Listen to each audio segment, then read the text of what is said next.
Hi everyone, I'm Rishu. I welcome you back to my channel. So in this video we will discuss different criterias for a good measurement scale. तो एक measurement scale हमारी study के लिए fit है या नहीं, या वो आइडियल है या नहीं, ये हम कैसे चेक करते हैं, उन सभी क्राइटेरियाज को मैंने इस वीडियो में डिस्कस किया है। और मेजरमेंट स्केल आपका क्या होता है, कितनी तरह के कौन कौन से स्केल्स आपके हैं, उन पर भी मैंने एक सेपरेट वीडियो बनाया है जिसका लिंक मैंने डिस्क्रिप्शन बॉक्स में डाल दिया है। तो अगर आप ये जानना चाहते हैं कि स्केल क्या होता है, स्केल को समझना चाहें, तो आप मेरी उस वीडियो को देख सकते हैं।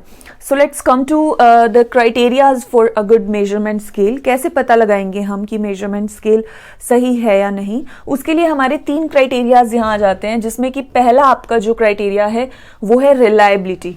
ठीक है, रिलायबिलिटी, वैलिडिटी एंड सेंसिटिविटी, ये 3 क्राइटेरियाज हम चेक करते हैं यूजुअली हमारे मेजरमेंट इंस्ट्रूमेंट के अंदर।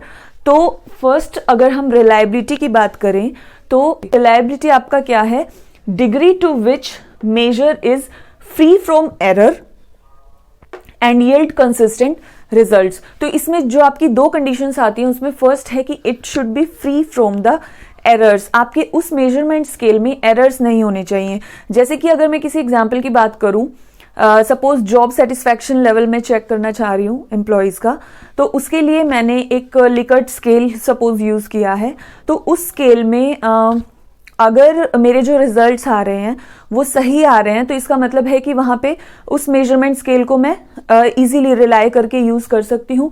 बट अगर एरर आ रहे हैं तो फिर मुझे किसी और स्केल को ढूंढना होगा। और यील्ड कंसिस्टेंट रिजल्ट, सपोज मैंने आज एक एम्प्लॉय का जॉब सेटिस्फैक्शन लेवल चेक किया एक स्पेसिफिक लिकर्ट स्केल को यूज़ करके, और उसमें मुझे ये पता लगता है कि employee is satisfied with his or her job. और same subject, same person, same employee पे अगर मैं 5 दिन के बाद सेम कंडीशंस में दोबारा से उसी लिकर्ट स्केल को यूज़ करके वही स्टडी करती हूँ, जॉब सेटिस्फैक्शन लेवल को मैं अगर चेक करती हूँ, और अगर मुझे ये रिजल्ट मिलता है कि employee is not satisfied with the job, तो मैं वहाँ कहूँगी कि वो लिकर्ट स्केल जो है it might B not reliable and it might not yield consistent results. उसके रिजल्ट्स में जो है कंसिस्टेंसी नहीं है, क्योंकि 5 दिन में आप ये अज्यूम करते हो कि ऐसा नहीं हो सकता है कि उसकी व्यू पॉइंट जो है वो बिल्कुल चेंज हो जाए सेम पर्सन के। तो यहां अगर एग्जाम्पल्स की मैं बात करूं, और इसी में ही जो मैंने अभी आपको एग्जाम्पल दिया है, इससे आपको ये पता लग गया कि अगर कंसिस्टेंट रिजल्ट्स हमारे वहां पे आ रहे हैं और अगर फ्री फ्रॉम एरर है तो वो स्केल हमारा रिलायबल स्केल कहलाएगा। अब रिलायबिलिटी को चेक करने के लिए ही हमारे पास यहाँ पे ये 3 मेथड्स आ जाते हैं, test retest method, split half और इक्विवेलेंट फॉर्म मेथड।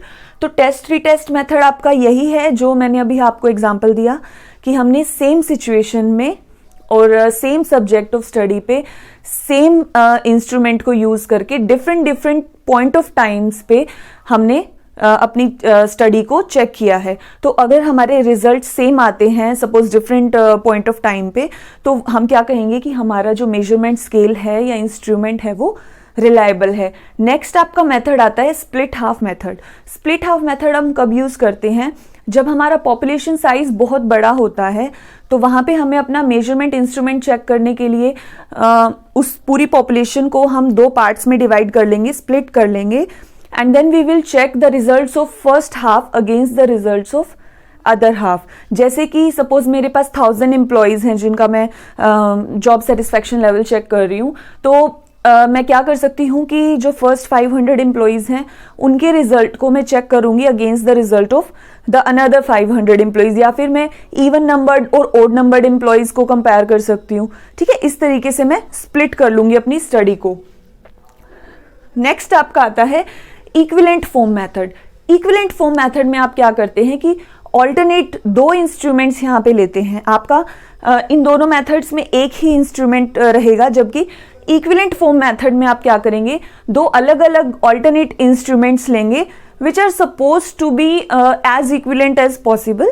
ठीक है, बहुत सारे मैनर्स में वो आपका इक्विवेलेंट होंगे, वो दोनों इंस्ट्रूमेंट सेम होंगे, बट उनसे जो रिजल्ट्स आएंगे वो हम उसमें कोरिलेशन चेक करेंगे कि उनके जो रिजल्ट्स हैं वो कितने सिमिलर हैं या कितना रिलेट करते हैं।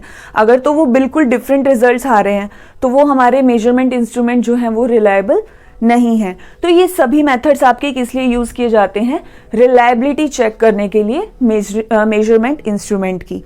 नेक्स्ट आपका आता है वैलिडिटी। अब अगर आपका कोई इंस्ट्रूमेंट रिलायबल तो है, बट अगर वो वैलिड नहीं है तो भी वो आपका इंस्ट्रूमेंट फिट नहीं है स्टडी पर्पस के लिए, डेटा को स्टडी करने के लिए।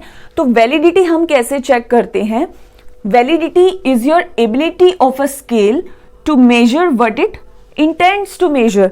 अगर हमारा इंस्ट्रूमेंट वो मेजर ही नहीं कर रहा है जो कि हमें मेजर करना है उसके थ्रू, तो भी हमारी वहां पे वैलिडिटी नहीं होगी। जैसे कि अगर मैं एग्जांपल की बात करूं,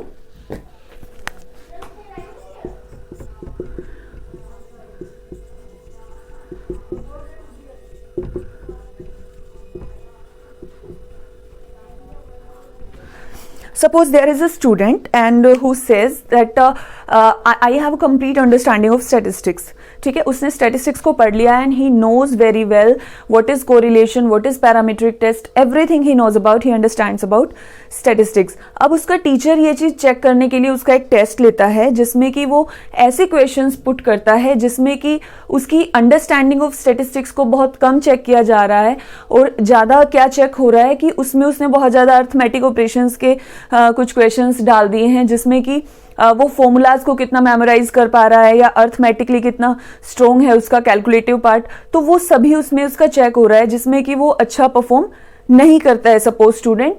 तो वहाँ पे जो स्टैटिस्टिक्स की अंडरस्टैंडिंग उसकी चेक करनी थी वो चेक ना होके बल्कि उसका कैलकुलेशन पार्ट चेक किया जा रहा है।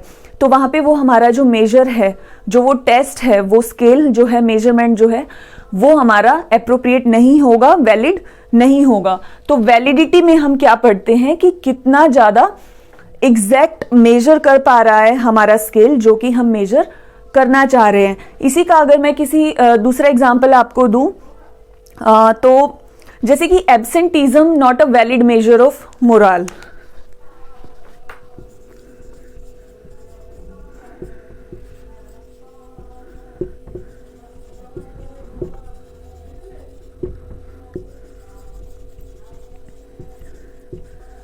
अब सपोज आपको किसी का मोरल चेक करना है, ठीक है, एम्प्लॉयज़ का जो है वो मोरल चेक करना है।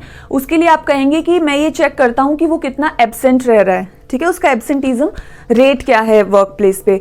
तो ऐसा ज़रूरी नहीं है कि अगर वो एम्प्लॉई एब्सेंट रह रहा है तो वो इसी वजह से है कि उसका मोरल डाउन हो। ऐसा भी हो सकता है कि there is a wave of illness in the community, जैसे कि अभी कोविड का फेज चल रहा है, तो it might be possible that employee is not coming to his work place due to Covid or due to some illness, ठीक है, या कोई और प्रॉब्लम भी हो सकती है।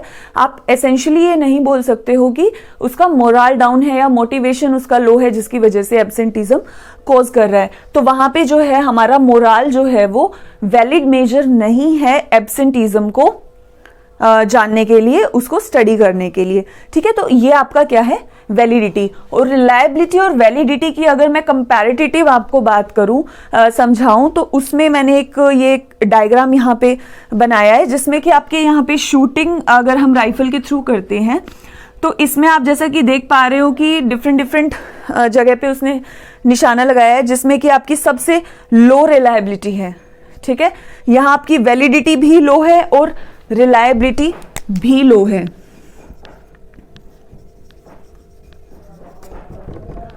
क्योंकि जो बीच में उसको शूट करना था, ना ही तो वो जहां पे हम करना चाह रहे हैं वहां पे शूट कर रहा है, और इसके अलावा कंसिस्टेंसी भी नहीं है रिजल्ट्स में, जो कि स्प्रेड हो रखे हैं हर जगह।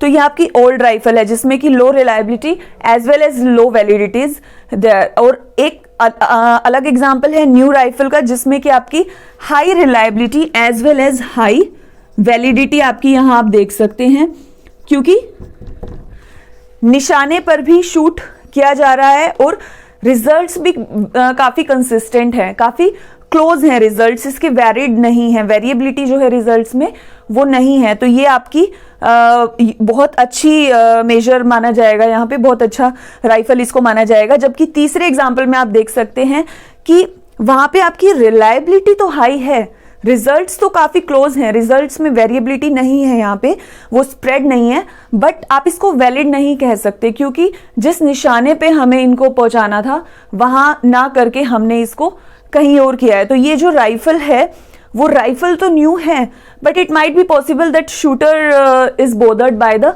सन ग्लेयर, वो उसकी वजह से, सन ग्लेयर की वजह से शूट ना कर पा रहा हो प्रॉपर, जिसकी वजह से उसे निशाना नजर ना आ रहा हो और उसने जो है वो शूट कहीं और कर दिया। तो ये जो एग्जांपल है ये आपका, इससे आप रिलायबिलिटी और वैलिडिटी को बहुत अच्छे से समझ सकते हो। अब अगर आपका मेजरमेंट स्केल रिलायबल भी है और वैलिड भी है, बट अगर वो सेंसिटिव नहीं है तो भी आपका वो एक गुड फिट नहीं है आपकी स्टडी के लिए। तो थर्ड क्राइटेरिया जो हम यहाँ पे स्टडी करते हैं वो आपका सेंसिटिविटी आ जाता है। So what is sensitivity now?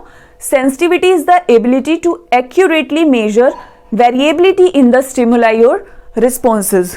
अब इसमें आप समझिए कि जो भी आपने रिस्पॉन्सेज के ऑप्शंस रखे, अगर उनमें आपको वेरिएबिलिटी ही नहीं पता चल रही है डेटा की, तो भी वो आपका मेजर जो है वो अच्छा नहीं माना जाएगा। जैसे कि सपोज आपने रिस्पॉन्सेज सिंपली रखे हैं एग्री और डिसएग्री, ठीक है, इसमें आपको ये तो पता चल जाएगा कि whether the respondent is agree with your statement or not, but आपको ये नहीं पता चलेगा कि कितना डिग्री, कितना ज्यादा वेरिएबिलिटी है।